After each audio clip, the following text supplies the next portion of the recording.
क्या आपने कभी सोचा है कि कुछ लोग जिंदगी भर नौकरी करते रहते हैं, फिर भी आर्थिक रूप से संघर्ष करते हैं, जबकि कुछ लोग बिना ज्यादा मेहनत करते हुए भी लगातार अमीर बनते जाते हैं? क्या अमीर बनने का कोई अलग नियम है जो स्कूल और कॉलेज में हमें नहीं सिखाया जाता? नमस्कार दोस्तों, स्वागत है आपके अपने चैनल योर बुक में। आज हम बात करेंगे दुनिया की सबसे प्रसिद्ध पर्सनल फाइनेंस किताब रिच डैड पुअर डैड के बारे में, जिसे रॉबर्ट कियोसाकी ने लिखा है। यह सिर्फ पैसों की किताब नहीं है, बल्कि यह आपकी सोच बदलने वाली किताब है। इस किताब ने करोड़ों लोगों को सिखाया है कि पैसे कैसे काम करते हैं और अमीर लोग किस तरह सोचते हैं। तो चलिए शुरू करते हैं। लेखक के दो पिता रॉबर्ट कियोसाकी बताते हैं कि उनके जीवन में दो पिता जैसे व्यक्ति थे। पहले थे उनके असली पिता, जिन्हें वे पुअर डैड हेल्प्स कहते हैं। वे बहुत पढ़े लिखे थे, अच्छी सरकारी नौकरी करते थे और समाज में सम्मानित थे। दूसरे थे उनके दोस्त माइक के पिता, जिन्हें वे रिच डैड कहते हैं। वे ज्यादा पढ़े लिखे नहीं थे, लेकिन बिजनेस और पैसे की गहरी समझ रखते थे। पुअर डैड हमेशा कहते थे, अच्छी पढ़ाई करो, अच्छी नौकरी पाओ और सुरक्षित जीवन जियो। जबकि रिच डैड कहते थे, पढ़ाई जरूरी है, लेकिन सिर्फ नौकरी के लिए नहीं, सीखो कि पैसा कैसे काम करता है। यहीं से दोनों की सोच अलग हो जाती है। लेसन 1। अमीर लोग पैसे के लिए काम नहीं करते। किताब की सबसे बड़ी सीख यही है। अधिकतर लोग पैसे के लिए काम करते हैं। उन्हें डर होता है कि अगर नौकरी चली गई तो क्या होगा। इसलिए वे अपनी पूरी जिंदगी सैलरी पर निर्भर रहते हैं। लेकिन अमीर लोग ऐसा नहीं करते। वे ऐसे सिस्टम, बिजनेस और निवेश बनाते हैं जो उनके लिए पैसा कमाते रहें। रिच डैड कहते हैं, गरीब और मध्यम वर्ग पैसे के लिए काम करते हैं, जबकि अमीर लोग पैसे को अपने लिए काम करवाते हैं। यही मानसिकता आपको बाकी लोगों से अलग बनाती है। लेसन 2। फाइनेंशियल एजुकेशन सबसे जरूरी है। स्कूल हमें गणित, विज्ञान और इतिहास सिखाते हैं, लेकिन पैसे को संभालना नहीं सिखाते।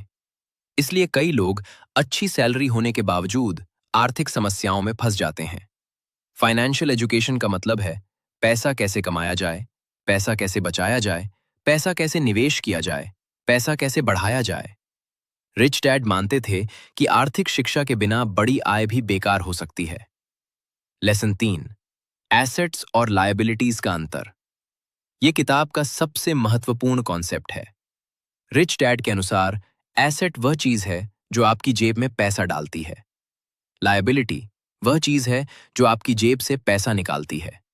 उदाहरण, assets, stocks, real estate, business, royalties, digital products. Liabilities, महंगी कार, जरूरत से ज्यादा लोन, ऐसी चीजें जिनका खर्च लगातार बढ़ता रहे। अमीर लोग सबसे पहले एसेट्स खरीदते हैं, मध्यम वर्ग पहले लायबिलिटीज खरीदता है और उन्हें एसेट समझ लेता है। यही सबसे बड़ी गलती है। लेसन 4। अपना पैसा अपने लिए काम पर लगाइए। ज्यादातर लोग मेहनत करके पैसा कमाते हैं, फिर उसी पैसे को खर्च कर देते हैं। अमीर लोग पहले अपने पैसे को निवेश करते हैं। वे चाहते हैं कि उनका पैसा और पैसा कमाए। मान लीजिए आपने 10,000 रुपए निवेश किए। अगर वह निवेश हर साल बढ़ता है, तो कुछ वर्षों बाद वही पैसा आपके लिए लगातार आय पैदा कर सकता है। यही कंपाउंड ग्रोथ की ताकत है।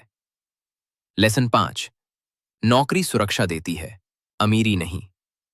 रॉबर्ट कियोसाकी नौकरी के खिलाफ नहीं है, लेकिन वे कहते हैं कि केवल नौकरी पर निर्भर रहना जोखिम भरा हो सकता है, क्योंकि आपकी आय का सिर्फ एक स्रोत होता है।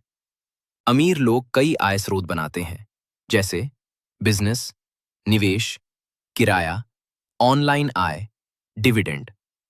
जितने ज्यादा आय स्रोत होंगे, आपकी आर्थिक स्थिति उतनी मजबूत होगी। लेसन 6। रिस्क से मत भागिए। अधिकतर लोग निवेश नहीं करते क्योंकि उन्हें नुकसान का डर होता है, लेकिन रिच डैड कहते हैं कि असली जोखिम ज्ञान की कमी है। यदि आप सीखते रहते हैं और समझदारी से निवेश करते हैं, तो जोखिम काफी कम हो जाता है। हर सफल व्यक्ति ने गलतियां की हैं। गलतियों से सीखना ही सफलता का रास्ता है। लेसन 7। अमीर लोग अवसर देखते हैं। जहां आम लोग समस्याएं देखते हैं, वहीं अमीर लोग अवसर देखते हैं। आर्थिक संकट हो या बाजार में गिरावट, अधिकतर लोग डर जाते हैं, लेकिन समझदार निवेशक उसी समय अवसर ढूंढते हैं। यही सोच उन्हें दूसरों से आगे ले जाती है। इस किताब से मिलने वाली सबसे बड़ी सीख, अगर इस पूरी किताब को एक लाइन में समझना हो, तो वह है एसेट्स बना। अगर आप अपनी जिंदगी में आर्थिक स्वतंत्रता चाहते हैं, तो इस किताब की सीख को जरूर अपनाइए। अगर आपको ये बुक समरी पसंद आई हो, तो वीडियो को लाइक करें, चैनल योर बुक को सब्सक्राइब करें, ताकि आपको ऐसी ही बेहतरीन किताबों की समरी हिंदी में मिलती रहे। कमेंट में बताइए कि अगली कौन सी किताब की समरी आप देखना चाहते हैं। याद रखिए, अमीर बनने का पहला कदम ज्यादा पैसा कमाना नहीं, बल्कि पैसे को समझना है। धन्यवाद। मिलते हैं अगली वीडियो में।